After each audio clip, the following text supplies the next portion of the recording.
Do your meow, meow, meow. Meow, meow, meow. Rare. We're live.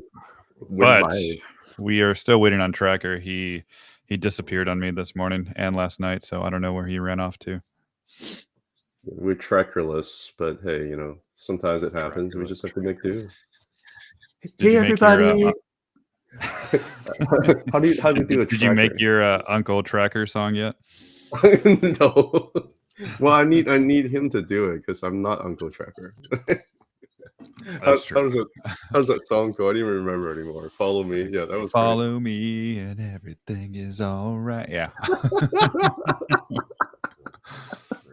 Oh man. I bet a lot of people are stuck at home today in the US, especially on the East Coast.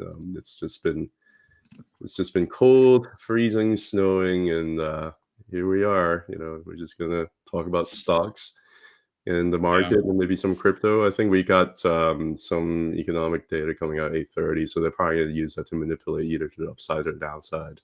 Now that the pre-market is a little bit down, maybe they're going to manipulate to the upside at 8:30. So whatever. It's just, yeah. I think usually when I see things like this, everything at support before a major news event, things usually continue higher. Like it happened with the election, right? All of crypto was basically at support before the election, and what happened after that? We saw a big explosion. So I think something similar could happen. Yeah, big explosion followed by what everybody is focusing on was the little crash. So yeah, we'll see. Alrighty. Let's see. Okay, so I can just show you the pre-market right now for everything. We can see that this is the 1.618. I've been talking about this Fibonacci level for a long time now, ever since it broke out back in November 4th, and we can see that it's still support. So, I mean, everybody is calling doom and gloom still. Everybody's like, oh, I got to go short because it's going to break. But so far, there's no proof of that really wanting to happen. So until 585 really breaks, I can't really assume any lower. And with the QQQ, same situation here with 497, or even on linear scale, it's 504. It doesn't even want to go down there either, right? So basically still holding support nicely, right? And we can even put on the Ichimoku and it's still just wicking through, just like everything else is wicking through the conversion line right there. So this has also potential to close above today, and that is 516.82. And IWM, lots of panic always, but this 219.79 is holding, and also the baseline right there of 220.84 is also holding as support still for the past month, right? And this weekly candle still is not even lower than last week or the week of December 16th. So this is still a very bullish development of just a breakout and a back test going on for a higher low. Agreed. As we usually do. I think if you also just look at oh wait, Uncle Tracker arrived. Oh, Uncle Tracker here. You realize we were doing a thing. Hi, good morning. Well, you got to check your messages last night. Come on, Tracker. I'm sorry. I was in a communications blackout until. Let's picture it this way. It's like you're walking into a bedroom, you're expecting to see something, and you see another cat in there. So this, it happens. Just go with the flow, man. That's crazy. Yeah, cat got snowed in today, so he had the morning off. Oh wow. Yeah. Wow, snow in Georgia. That's fantastic. That's crazy. I don't know where I am. Am I in Georgia? Am I in Pennsylvania? Maybe you're in the country, Georgia. Maybe I'm in the country, Georgia. Maybe I'm in Turkey. Who knows? Anyway, that's crazy to get snowed in. We're expecting winter weather here too, but later in the day. Anyway, whew. Well, we just did the indices. We're doing a little bit earlier, so we can just have more time to have some fun here. And what are your thoughts, Tracker? My thoughts on everything is that, especially, I want to talk quantum for a second. If you could wait, I have to share my screen. But basically, everything just has run down to supports, to extreme supports, which is where I love to see things do a big 1-2. So if you look at Qubit here, Quantum Computing Incorporated, after running up, and then everyone said, "Oh wow, quantum's going to be the future, quantum's going to be everything," and then it like ran down here and like, "Oh no, big sell off in quantum." And I thought I called this the 1-2, and I said I really like quantum, and then everyone says, "Oh yeah, we really like quantum," and then it did this after December 31st, and now it's like, oh, because Jensen said quantum computing is like decades out, don't even think about quantum. And now like, oh no, quantum sucks, nobody wants quantum. But you know what, that was just a ruse. This is your larger degree 1, 2, and now everything just goes up from here. So I really like buying all the quantum plays from here. Quantum is it's still just getting started to get started. So that's my thought for 2025 right now. I wish I'd raised more cash to have bought this dip yesterday on a bunch of the quantum plays. The SpaceX is stacking another rocket to do a test flight here pretty soon. So you can see in DXYZ, Destiny, they say it's pronounced Destiny, DXYZ. And it's also working on this 5th wave. And it's already, I think, completed this long second wave of the 5th wave. So I'm looking for that to reach $96, almost $97 next with this next rocket launch. Maybe we'll get a rocket launch and a catch, and this thing will just scream up again like the rockets. And then Tesla, I think, I love that we did that show, that Pentaverate show, and Cat pulled this trick out of his hat that I hadn't realized, but it completely made sense immediately as he was saying it.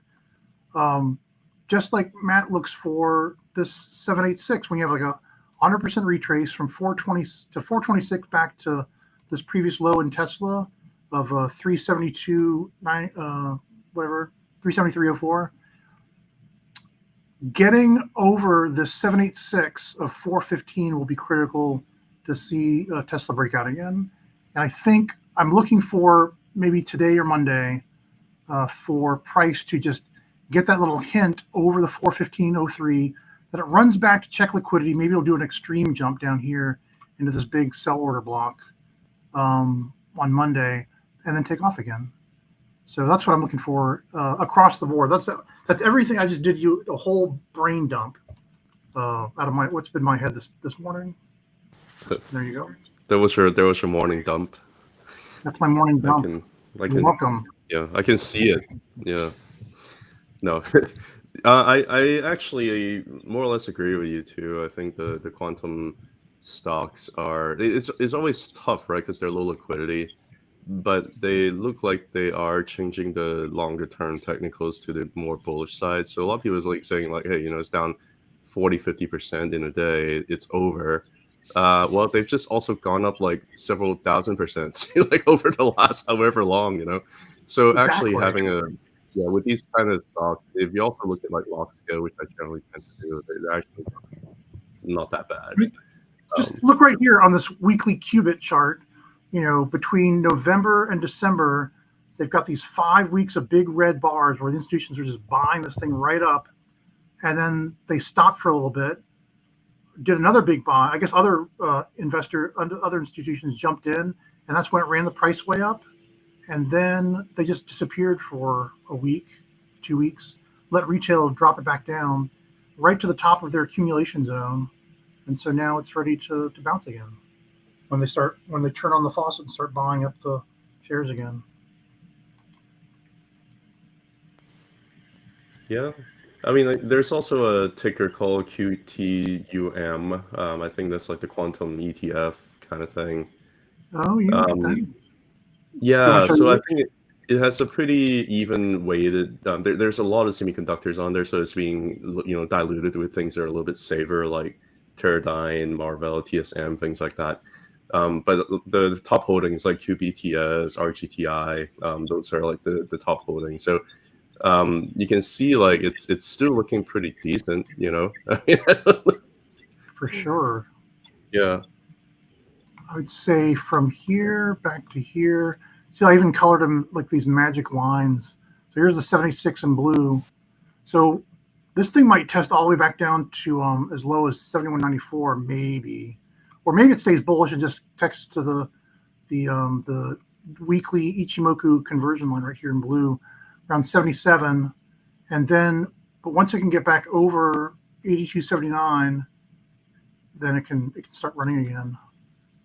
I kind of want to right now the upper Bollinger Band on the monthly for this thing is like $78.33. So there's it's still way outside the upper Bollinger Band on the monthly, so it's still a little bit overextended. I can see it retracing back down to like 77, 78 or something like that. So yeah, it's still a bullish chart. I mean, the whole sector still look pretty decent, you know. For sure. Yeah, but anyway, like now that you mentioned that, I figure I'll just weigh in a little bit. But am I going to buy this? Probably not. I mean, I just don't. I don't like chasing in general, and there's a lot of these stocks that are like a little bit lower in liquidity. I think it's a great thing. You want to trade it.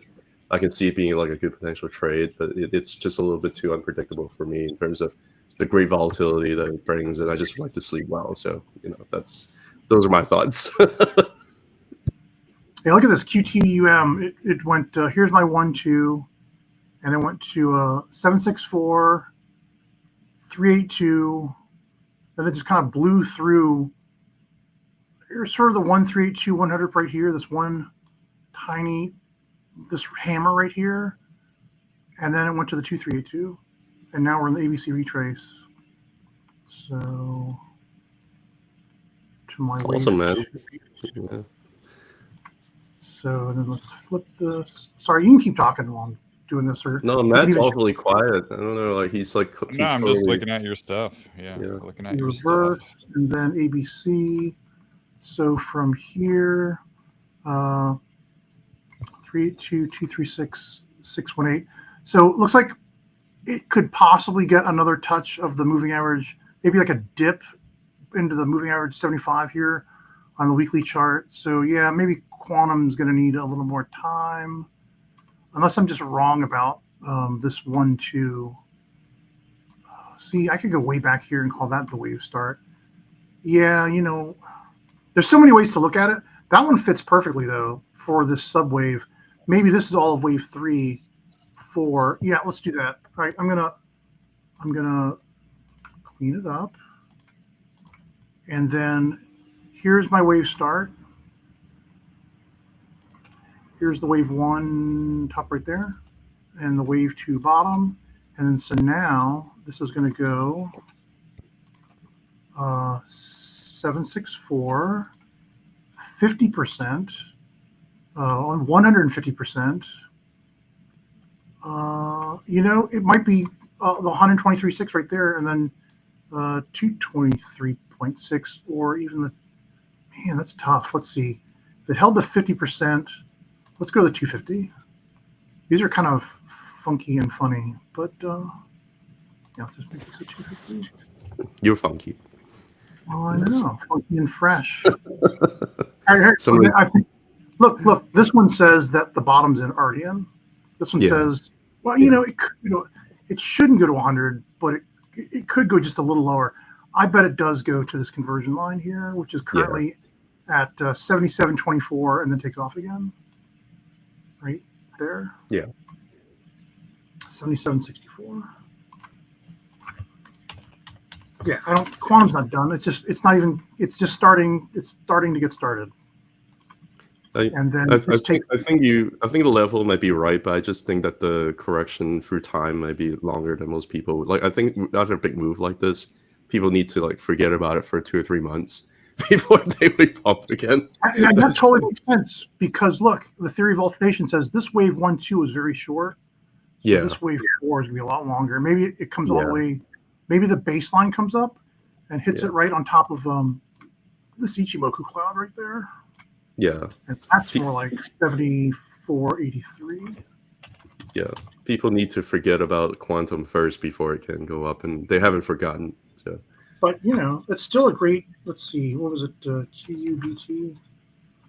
It's still a great place to buy this dip, because, when my triangles, after that, that's like the lowest it's going to go.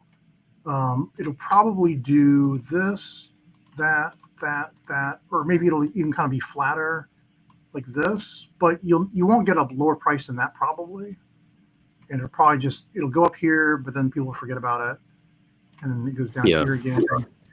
But it's not a bad place to accumulate, or at least buy some and then watch it come up to the top of this triangle before it falls over again. And this probably would make a lot of Texans not happy, but like the way I think about it is, if you don't forget about the Alamo, I'm bearish on the Alamo. You need to forget the Alamo before I get bullish on it. So then it's in like a 618, 23.6. So this is now 123, 76.4, and then 2236. And I'm not talking about the car rental company because nobody remembers that. Are we still in business? Probably, yeah. I see Benny's comment out there too. He's like, "Do you guys ever do bearish charts too? Seems like everything is going higher." We try to focus on the bullish nature of the market, right? Because we don't want to buy bearish charts. That's all. No, Are there bearish charts? Oh yeah, there are bearish charts. Like Tilray, that's a bearish chart. Yeah. Like I don't want to talk about that. Like or like even like Nike is turning the corner, but it could still be a little bit of a dead money. It's a boring stock. We don't care about the boring or the bearish charts. Yeah, we're not here to trash or bearish stocks. Like that's not what we're about. We're just here to look for opportunities. So. Yeah, look, see, here's Tilray. We don't talk about you don't see these charts because we just rule them out and say, we're not trading this. Look at that lifetime downtrend. Even Tracker doesn't have like a 1-2 on that one. We don't talk about Tilray. No. I'll tell you one I get asked about all the time, and I'm like, no, don't buy that. I don't like NIO. Even though it's a high, it has a chance though. It's not high or low. It's not dead, but there are a lot other charts I like a lot better than this one. This one could just see this blue thing. I drew this for somebody.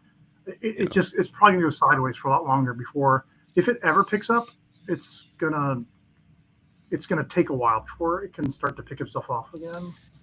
Yep. Unless I don't know, the Chinese government comes in and just says, "Oh, you can only buy NIO or Tesla."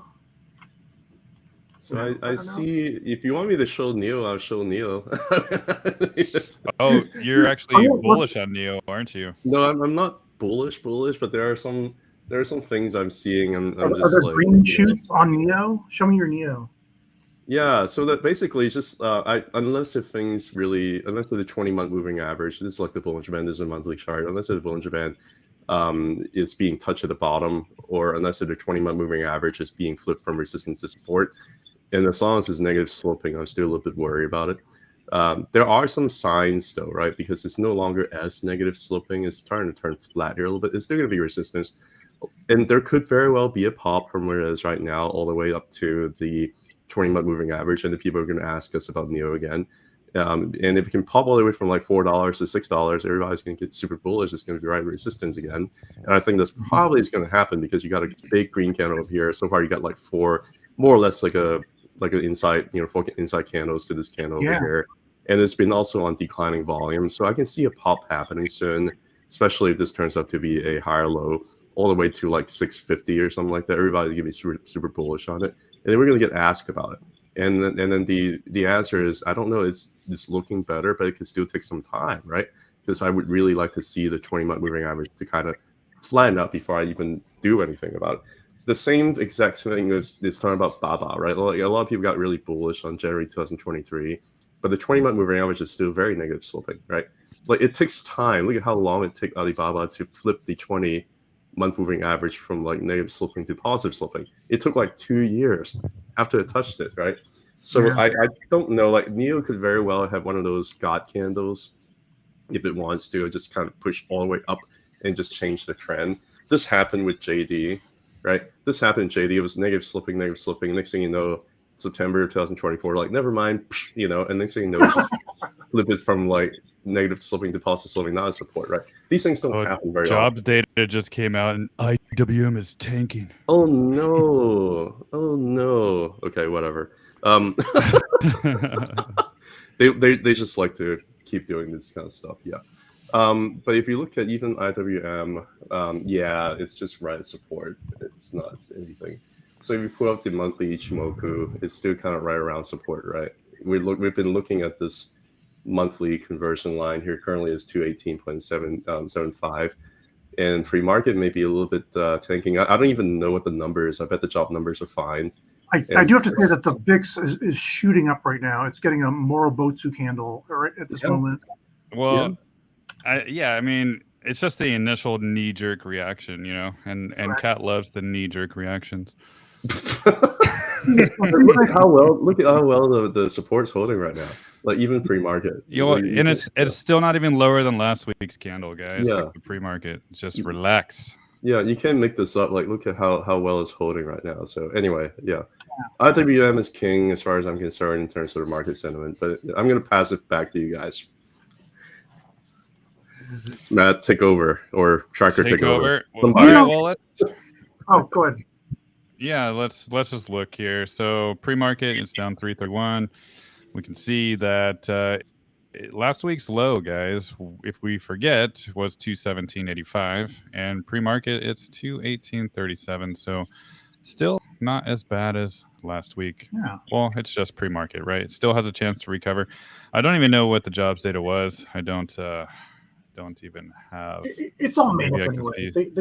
They print it's all made up anyway. It is. Yeah. The payroll number is like it got shot up, I guess, whatever that means. I see. Non-farm payrolls 256 versus 165. Yeah. Unemployment 4.1 versus 4.2. Oh, it went down. How scary. Yeah, it's average hourly earnings. Because they manipulate from both ends. First off, you know, who's making these predictions on where they think it should be, what are the expectations set by? And then two, they always release numbers and then they quietly revise them a month later and don't report on the revised numbers. So the estimate was 165 and the previous was 227, so the 256. I mean, is that really that bad? Well, but it doesn't seem. But the Fed's going to screw the Fed. Up. They're going to be like, oh, there's too many jobs, there's too many payrolls. That means we can't cut rates anymore. Is that what they're thinking? I think so. And yields are going to keep going. The market wants more rate cuts, and they think if they don't get them, that the stocks won't be able to go up. They think, oh no, borrowing costs are still too high.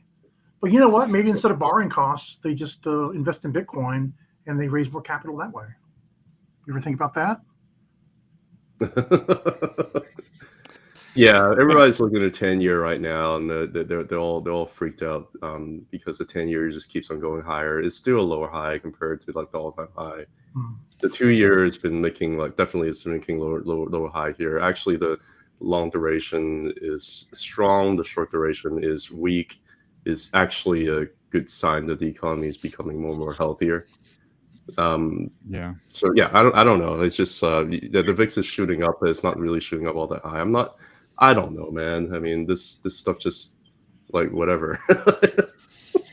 So now pre-market is going lower than the previous weekly candles, but perhaps, just perhaps, since it still is quite a bit of ways from the weekly cloud, maybe it just wants to go get some liquidity down here before trying to go higher. You know, that is a possibility as well. But either way, guys, this is a bullish market structure.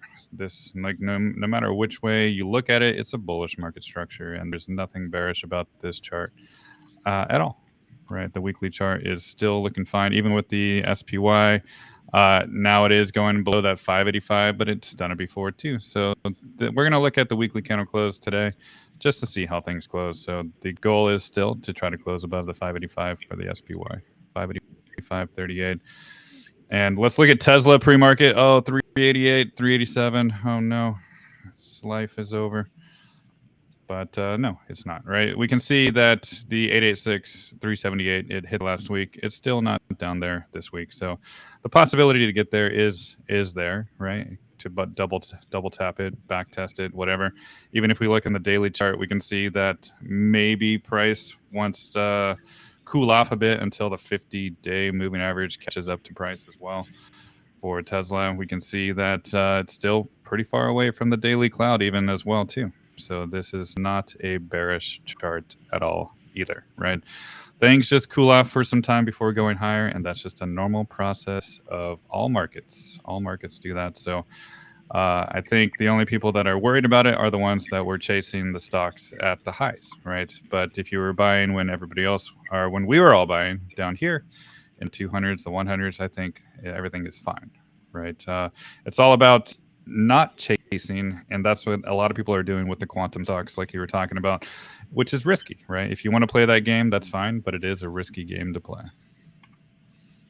And also those people who have like the short duration options, short-term options, calls, puts, and they're gonna the short duration. Yeah, that's more of a gamble too, because predicting short-term trends is not as easy as just riding a market cycle.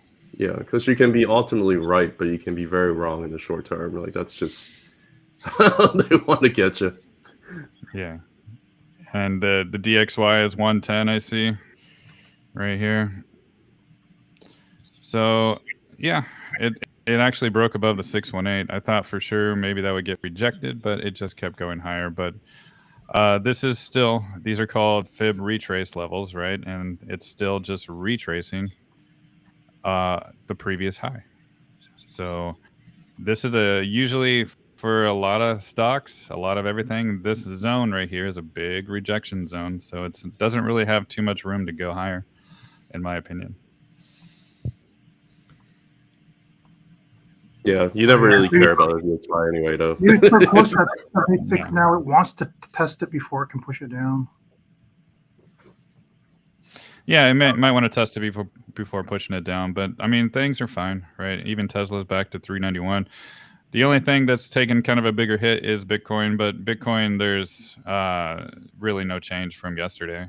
Ultimately, you can see that it did get down to the 91, almost the 91,158, but still it only got to the 91,215. But again, this depends on which exchange you look at, because some exchanges, these fib levels change, but for the Bitstamp, it's the 1.414 is 91,158. But I think on some exchanges, it is actually like 91,200, 91,300 or something. So it technically already did wick down to that 91 level, right? So it's retesting support over and over and over and over again, and I don't see a reason to panic until something changes at all, right?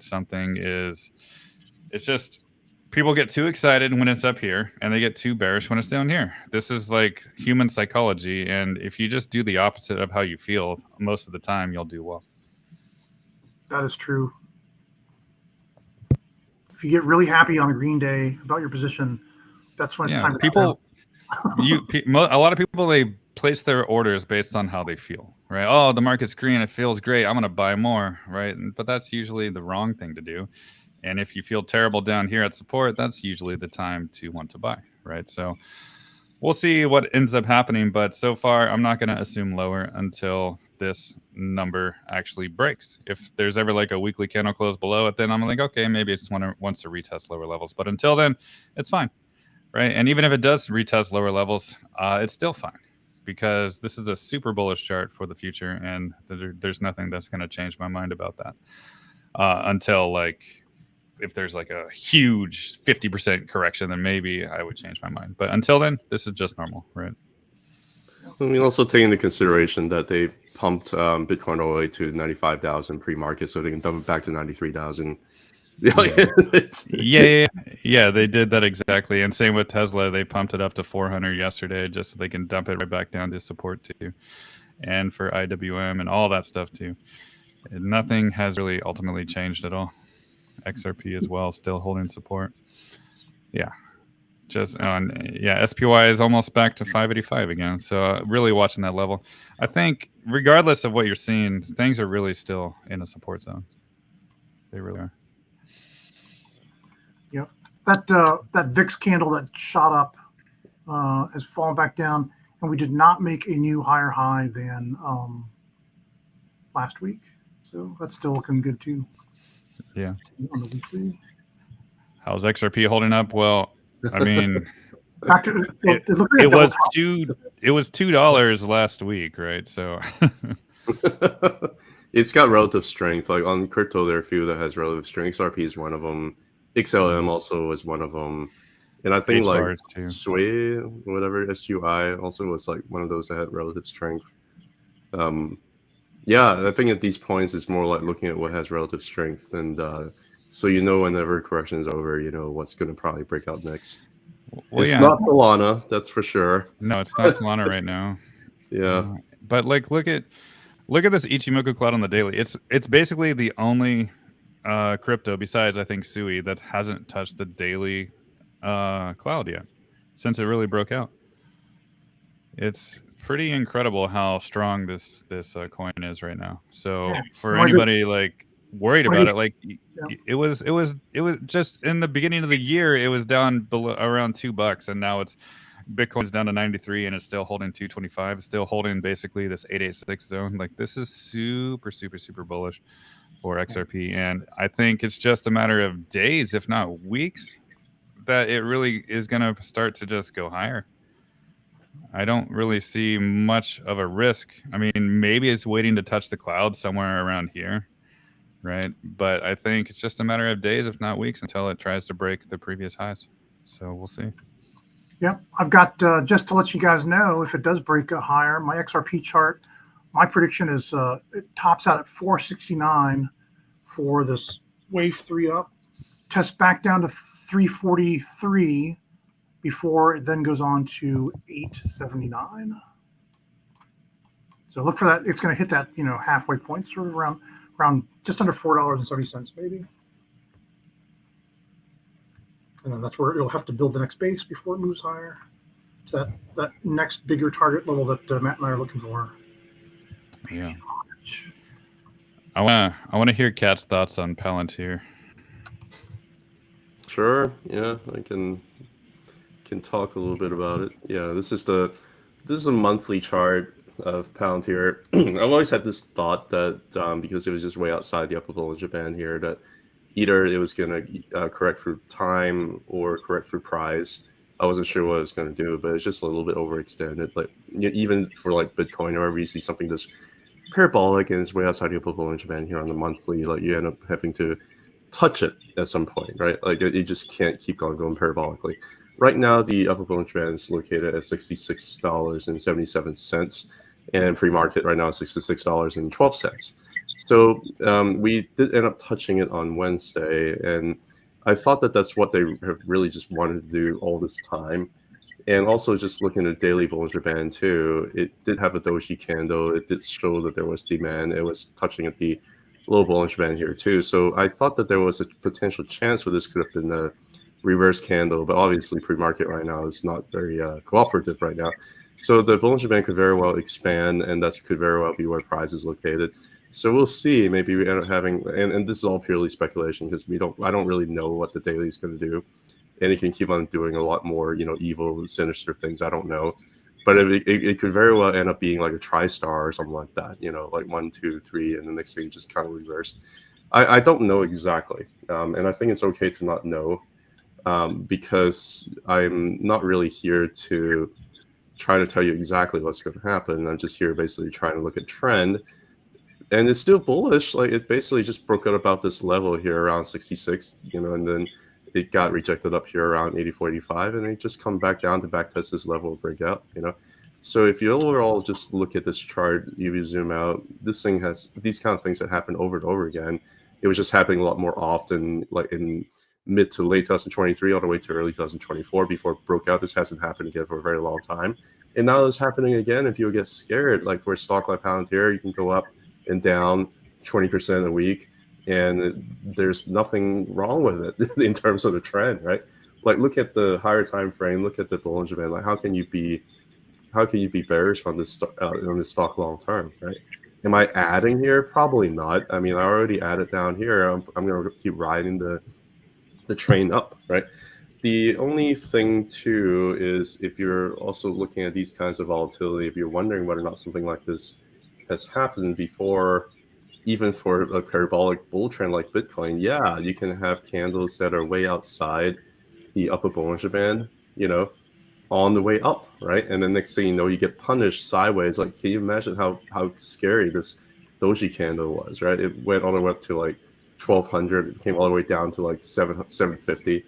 and then it just kept on going to like 5 digits. So at some point, if you're having something like this where it's just way outside the upper Bollinger Band, you're gonna end up having like some big wick or some big correction and trying to touch it back to pull you back to gravity to make sure that you are not going insane before things go higher. But the low Bollinger Band continues to expand to the downside, so I think it's just cooling off. And a lot of people have a hard time understanding that cooling off can mean that price can go from like 85 to 60 to $66. It's entirely possible. These are very volatile stocks. It just went from like $6 and all the way up to like 85. This is just a little tiny ding here. Doesn't mean that this is the top. I'm not seeing any indication to say that that's the case. I think anybody's calling it top, they're just guessing. So anyway, back to you, Matt. Well, I think if you pull up the daily Ichimoku cloud, you can see it's just gravitating towards the cloud too. Yeah, I suppose it can touch, or you can just kind of go sideways here a little bit for a few days and touch, or you can go a little bit lower, I suppose. Yeah, but I just like on the daily Ichimoku it's getting a little bit closer to Supi-Ichi, but it doesn't always have to touch, right? Like here it didn't touch, here it didn't touch, here it went down below, but it doesn't always have to touch the cloud on the way to correction, right? Like here it touched it, here it didn't, here it didn't, here it looks like it did break down underneath the conversion baseline, so it could, but it just doesn't have to.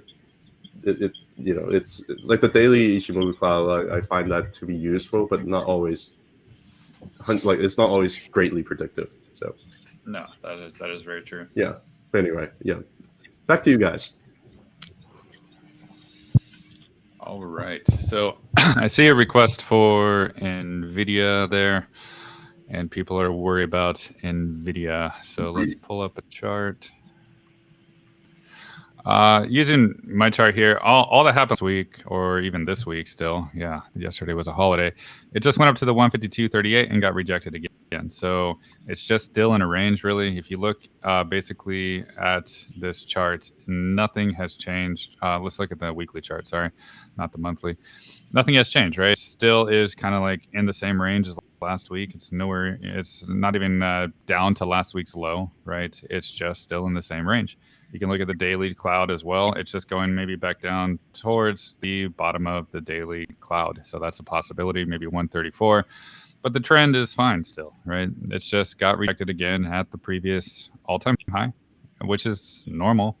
And now it's just consolidating at the same range it's been in for the past weeks, right? It's been basically in this range for a long, long time, and nothing has changed. So am I worried about it? No, not at all. It's just a normal procedure, and eventually I think it'll get up, build up enough energy, and then go higher.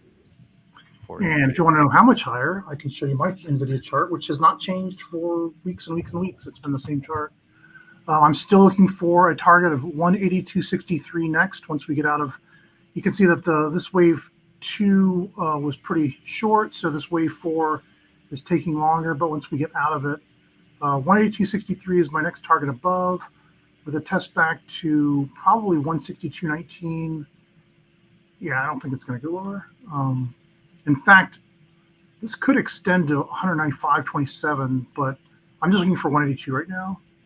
Test back to 162, and then on up to $270 for this cycle top, 5 waves up, then an ABC down. Just out of curiosity. Right from here to here. No, it's the other way around. From here to here would probably take us to 158. Maybe it stops at the 50% level at 179.85 though, if it likes to stay really bullish. Something like that. Maybe like this. There. So that's what I'm looking for. 269 sometime, I don't know, end of the spring, maybe in the summer. Because this could just keep pushing out. But so far, it's lining up pretty good for, it looks pretty good. So yeah, maybe April 24th. That's my Nvidia chart.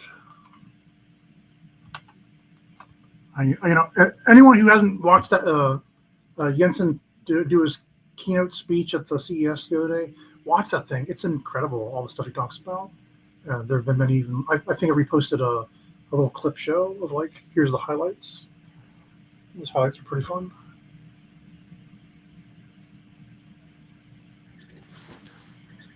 Yeah, I think Nvidia is going to go higher. I mean, I don't have anything else to add You to want to it. chart get that, or are you good? I mean, I don't have much else to add. I mean, I can show the same Bollinger Band thing again, but basically these things go through cycles, right? Like semiconductors go through cycles, and you're going to have a period of time where there's going to be great chip demand. Their numbers going to look great. The next thing you know, the economy starts to cool down a little bit, and they're going to order less chips, and then you have like a huge backup of chip inventory, and they're going to keep talking about chip inventory being too high, like they talked about chip inventory being too high in like October of 2022. They're talking about it all the way through like, June of 2023, where there's too much chip inventory. And next thing you know, that the numbers are not really showing that on the earnings, and next thing they just kind of tick off from there. These things go through economic cycles, right? And as they do, you can see that perfectly on the Bollinger Band. Bullish on the way up, rides up a Bollinger Band on the way up, and just expands the Bollinger Band on the upside to the downside. And then when it starts to cool down, you start to have less, impulsive price action. You start to have a little bit more of a contraction, right? Expansion, contraction, expansion, contraction, expansion, contraction. Just like the bedroom every night. Like there's nothing. Sorry, guys. Sorry. but there's nothing like unusual about the maybe not every night, but just like there's nothing unusual about what is happening. Whenever the Bollinger Band starts to get a little bit really closer back to price action is when you really need to start to get worried. I think it's still a little bit far away. I would say if you're looking at the Bollinger Band contraction, I think maybe we're like here, I think we might be like here, So I think that we still probably have that another lick up, like over here went sideways for like 4 months, and you have another lick up that went up for another year and a half. Here you have sideways for about like 7 months, and you have another lick up, for like another 8, 9 months or so, just big giant push up, right? Here you have the same thing where you basically have sideways. We're going kind of sideways here for about 8 months, but the Bollinger Band is still not yet, getting that close for me to get worried about it quite just yet. It probably would end up having a little bit more like a move up either to the 200s or 300s, and then that probably would be like the cycle top. I still see another leg up here, so whatever happens in the short term, like, doesn't really matter to me. If you're worried about these wicks up here, I mean, maybe, but you also have like this wick down here too. So I don't know. I think there's just range bound right now. I'm not really that concerned about it. Even if you like look a little bit closer down to the weekly chart, there's really nothing that's scary because it's just holding the bull support band, right? Every single time when it gets closer to bull support band, people get a little bit scared here, and then we just touch it again in December, right? Right now we're priced actually a lot higher compared to December. And a lot of people are just worried. I don't know. I mean, I think it looks like it wants to just dip here a little bit and kind of go higher. You see how this structure over here look very, very similar to the structure over here. So I think it's going to be okay. Yeah, I think we all agree on that. Yeah. Let's see. I see a request for a HIMS here. So what's it doing pre-market? Well, they had a downgrade by Citigroup. Oh no! And we can see that it's just going back to the baseline right now, and that's at 24.25. It's at 24.32 right now. So this is good. But not only that, it's also like kind of just building a base on top of the previous all-time high zone, right? So it's kind of like what Tesla is doing. Really, it's a breakout back testing of the zone of previous all-time high. Right. And it doesn't have to be an exact number. It's just the area. Right. And this is good. And it's still pretty extended from the weekly cloud. So it could just trade sideways for some time, or maybe even a little bit lower to collect even more liquidity underneath. But yeah, there's nothing wrong with this chart at all. Still very healthy, still very bullish for HIMS.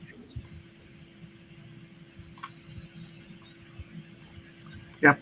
You're so quick on but there's not much to say with him. It's like it's bullish. Like if anything that's building a base on top of previous all-time high is not a bearish chart, and that's basically all you need to say. Well, you can say that pretty much about every single chart. Well, can you say that about AMD? I don't think you can. I don't think you can, except you kind of can. Well, I let's guess. go to AMD. Well, since somebody brought it up too, we'll go to the. Let's just go focus on the monthly chart here because I think the monthly chart paints a nice, beautiful picture of what's really going on here. So I had this Fibonacci pulled up from the 2000 high, right? And it's the 1.272 fib, so the 122.26. And since these are monthly candles, I think what we're going to focus on is maybe in January above this number here, and just maybe try to continue building a base on top of this previous resistance zone here. But it's not an all-time high, but it is a previous resistance zone and flipping it to support. So it is a little bit below that now, but even if you do another set of fibs like right here from the high to the low, and you get all confusing here because there's too many fib lines, then that helps out a lot. Happens all the time. Yeah, and then you can see that this number here, the 702, is 118.38, and price pre-market is 118.27. So it's right in the cusp of support right there as well. And can it go a little bit lower? Sure, why not? But this monthly chart is just beautiful in my opinion. It's just telling a story that it's higher highs, higher lows, higher highs, and it's just trying to find a higher low right here from here, right? It's just trying to find a higher low. So just be patient with Nvidia or AMD.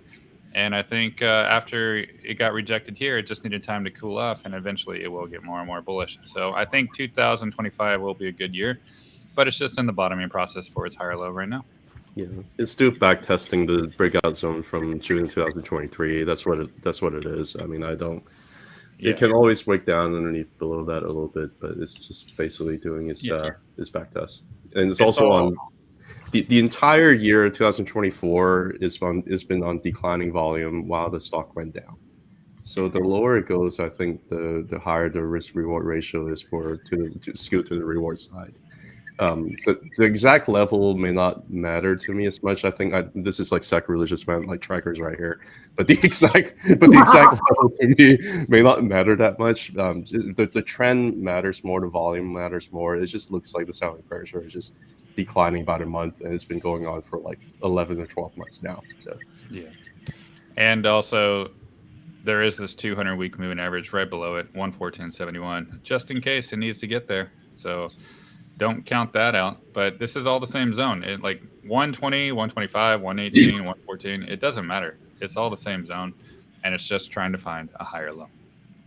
Yeah. If you want to look at AMD up close, I can show you my little 12-hour chart here. Well, wait, hold on. All I say is backtest, call it a damn correction. No. I mean, if you want to trade short term, yeah, call it a correction. If you want to trade the long-term trend, it's a backtest. So it's just your point of view. And most people that trade short term, they don't make that much money. But if you ride the trend for a long time, you make the most money. So it's all about perspective. So you can call it a correction, but if it's a correction, that means you bought way, way higher. And this is just a normal procedure of going higher. So actually, keep your chart up, Matt. Let's just looking from your chart there. So if you bought when everyone was terrified back in September of 2023, and you bought around 62, 63, you rode it all the way up to like the 200s, and now it's back testing again. And oh no, 120s! It's the world's ending. If you buy it now in the 120s, you're gonna make money when you can sell it higher, when it's up in the 150s and then the 185s. So this is a good place to dip back in, I'd say. Yeah, but you can always go back down to the 110s though, like it's doing. So it's pretty scary. Okay. No, I mean, it's scary for some people, but it's all about perspective. Like if this is a correction, fine, call it a correction. You can call it that, but to me, it's just back testing a previous resistance zone, flipping to support. That's all it's doing. So you guys can call it what you will, but this is perfectly normal either way for the continuation higher. And this is what people need to understand. This is not a bearish scenario.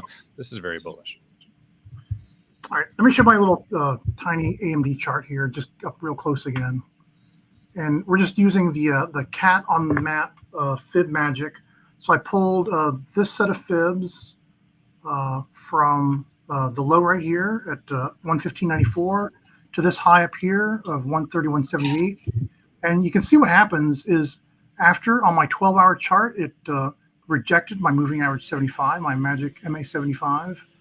Rejected it, fell down, tested back to the 786, this one that I colored in blue because it's so important and powerful. And then just ran all the way back down to see if it can make a lower low. But what so far, it's rejected this 11.4% fib. And that's just the opposite of the 886. They're like reflexive. So it had this much energy. It still has high energy. And what's going to happen is the energy will attenuate for a while. And when it loses enough energy, then it'll gain some bullish momentum again. And so here, what does it look like? It looks like attenuates. And then once it can get back over the 786, test back to it, then it can make new higher highs and head for Matt's magic 141 up here, and then just keep going higher and higher.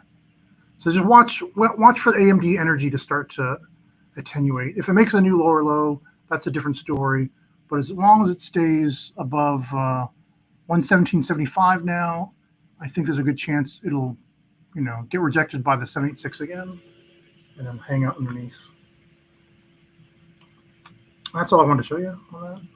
Usage of these Fibonacci retracements and Matt's lovely level that he's been teaching us for these over these many weeks and months, and years for him. And I'm done. That's what she said. What do you have any comments about this head and shoulders patterns on a lot of tickers, Kat? What time frame are you looking at? I'm pretty sure they're all looking at daily or 4 hour because they're not looking at weekly or monthly. Yeah. I mean, I would say that the stock market goes up on daily head and shoulder pattern on the way up for like decades. That's all I have to say about that. Yeah, it does. My comment on head and shoulders patterns is like, there's that preponderance for, if you're looking for a pattern, you see it everywhere. So, people are programmed to see faces. They always look for two eyes, a nose, and a mouth, and you can see it. And just like you throw a handful of rocks on the ground, and you're going to see it. If you're looking for head and shoulders, you will find it freaking everywhere because prices do oscillate. They move up and down and up and down and up and down, and you can find a head and shoulders pattern anywhere you want to see it. You just have to be careful.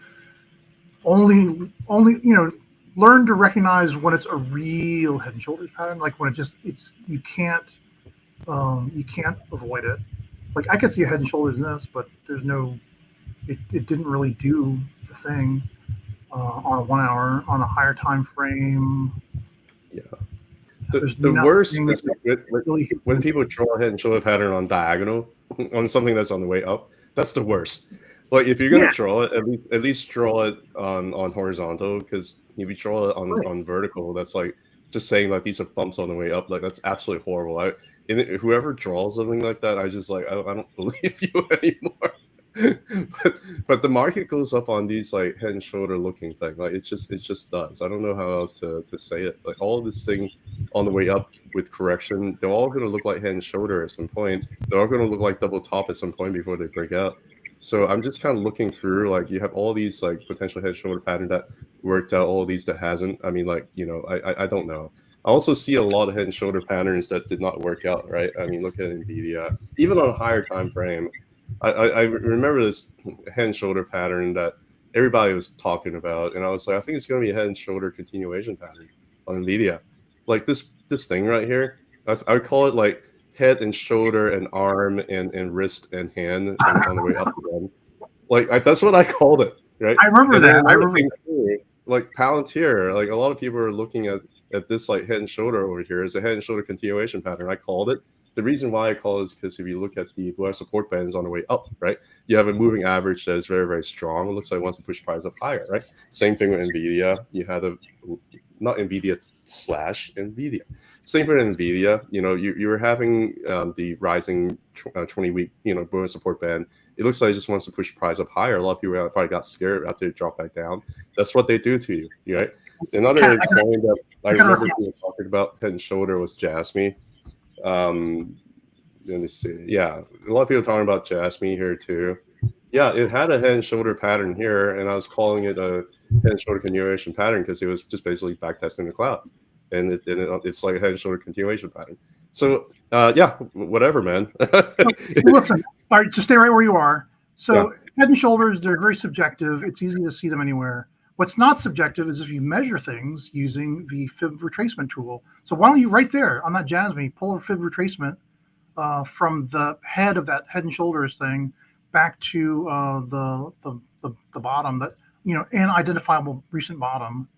And it's busy, man. My stuff is too busy. But yeah, anyway, yeah. Look for that. No, it looks weird. Okay, I got too many things here. Tracker, take over, man. Okay. Yeah. Let me do the one that. Let's do high time frame Nvidia. Just this.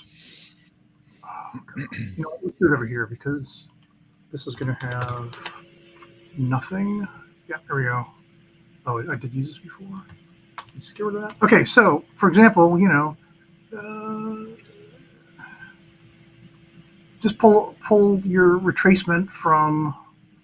Oh, let's do this one from here back to here, and pull it out. Let's just pretend. Let's pretend we're back here in time and we don't know what's going on. And look, it retraced almost to the 786. And then let's flip it around. View order. No, wait. What am I doing? I'm going to reverse it. And then here again, on the way back up, it got over that 786, then tested back as low as it could. Once it got back over the 786 and tested back to it, it ran. I mean, we're still actually, it even went back to the 786 again right here and tried to go lower, couldn't. And so look, and here's Matt's 127.2. It's trying to get back to, so it looks like it's range bound between the 786 here and, this 153 level. Once you get over that 153, maybe you can go to 1618, 159, and then continue on higher. But that's it. But look how from the 0 and calling that 100, how really interesting the 786 got involved. And you can see the 23.6 is just, technically it's a 23.4. Is that right? No, it would be 12.4. Anyway, if you just invert them, right? If you invert 786 and 236, that's why I just kept doing this. Let's do reverse. And I can control Z it back and forth. Control Z, control Y. There's a 786 as support here, and then control Z, and then here's a 786 as resistance here when you flip it.